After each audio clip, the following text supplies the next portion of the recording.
we're gonna pull the harmonic balancer off. I went ahead and I got a impact gun down there and pulled the bolt out. I got this. It's a Duralast 81057, and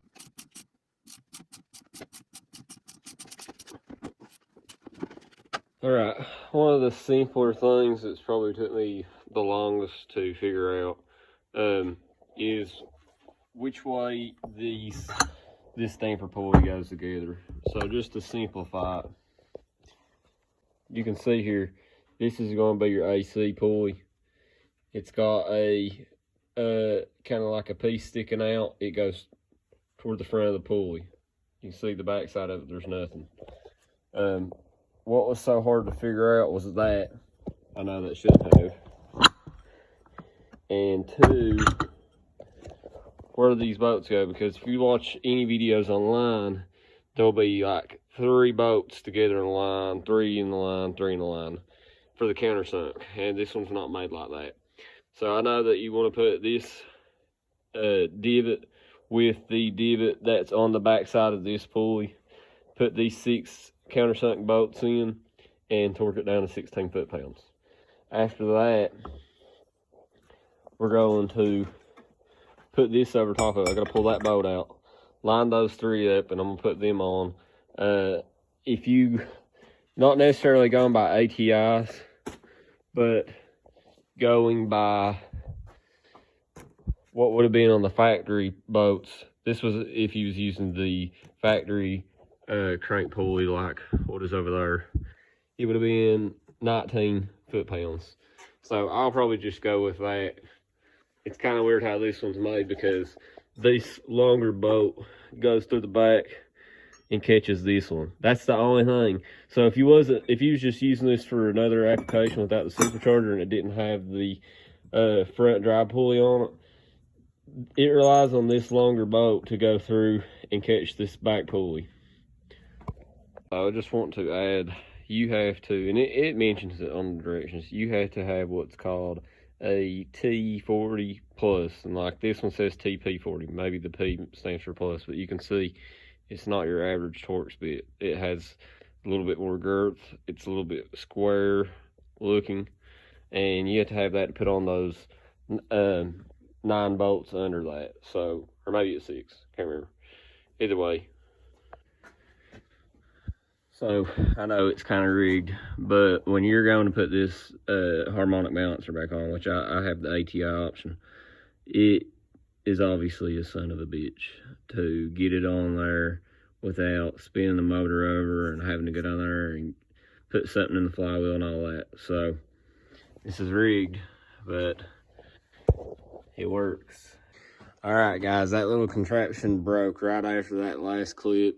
It was right at 100 foot-pounds. So I know you guys are gonna love this, but I took an impact to it, whacked it a couple of good times, and then compared it to a previous video when I was pulling the old balancer off, how far it was seated from the crank, because you know it don't go flush. There's still like a 1/16 of an inch of a gap or something like that.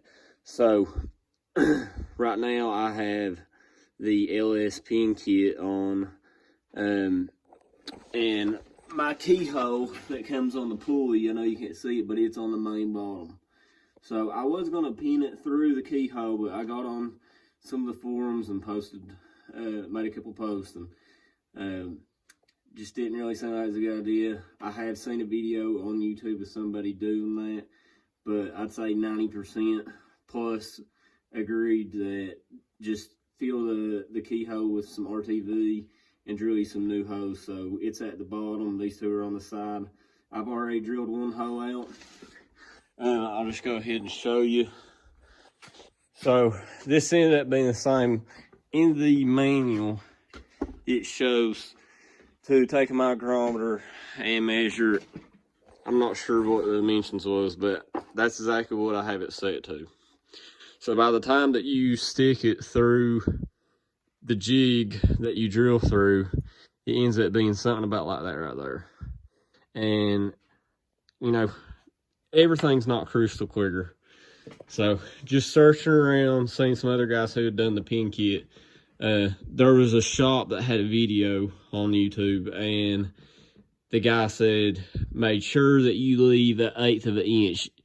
Adjust for this, and leave an 1/8 of an inch. And the way that they have that marked out with a micrometer ends up being exactly that. So those guys knew what they was doing. So what I've been doing,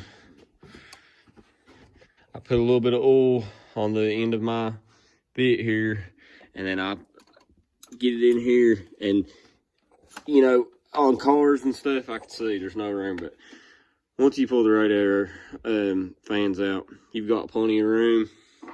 I took a bar and wedged in and just lightly pressed against the back of the drill. And, you know, it takes about a minute or two, but just keep pulling the drill bit out. You know, obviously you don't want to do something stupid and mess up on a very particular part like this.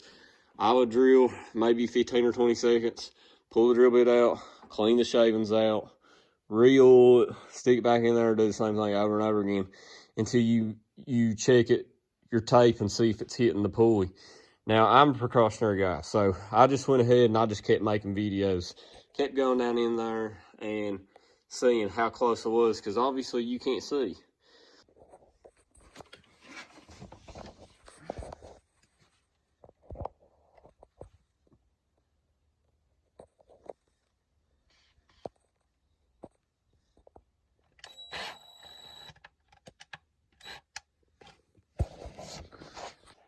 So after you get them both drilled, I just took a shot back, sucked it out. I'm going to take some compressed air and blow back in there. I had put lube on the threads from when I had took the old crank bolt and cranked down. So I'm gonna clean all that out and put some blue Loctite on a new bolt, and I'm gonna whack her down with the impact. But let me show you how this goes together, because it's a little aggravating. Really didn't like this setup at all. So you have your AC pulley on the back there, and I might touch base on this earlier, but you have to put those bolts in there temporarily just to get that on there so it'll hold it in place. It won't be like walking around and stuff. To put your main belt drive pulley for your supercharger, you pull those bolts back out, slide them back through this, and crank them back down. Make sure you put some blue Loctite on them. But after that, we should be ready to slide the belt on. You have to put the belt on first. Reason why, don't really like this neither. I guess there wasn't no other option. This hose has to go on after the belt's on. So that means every time it throws the belt, it's gonna be pulling this hose off to put one on. If it breaks it. So that's not awesome, but it is what it is.